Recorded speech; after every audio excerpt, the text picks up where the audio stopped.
You have had, so many different roles over your career. And the thread between them is really entrepreneurial. So looking back, what do you see as your legacy?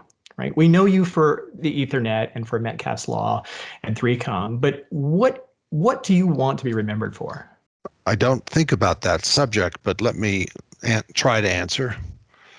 Um, I invented Ethernet. Of course, that statement depends on what you mean by I and what you mean by invented and what you mean by Ethernet. But I think I'm stuck with that, as my obituary will begin. He invented Ethernet. There's not a lot I can do about that. Well, I would prefer that my legacy be bigger than that and include having been an internet pioneer. So the internet is bigger than Ethernet, and I was lucky enough to arrive in January of 1970, and the internet had only been operating since October 29th, 1969. So I was 2 months late for being there at the beginning.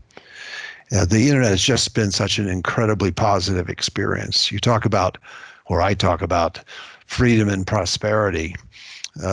The data is overwhelming that the internet has had dramatic effect on freedom and prosperity and the reduction of poverty and freedom of speech. And what I hate is he invented Ethernet, but Wi-Fi is now wiping it out.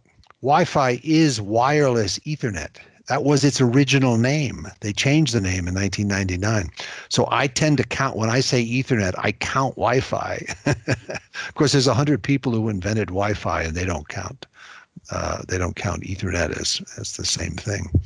The whole notion of bringing the internet to the very end, to desktops, to cell phones, that's the idea of Ethernet.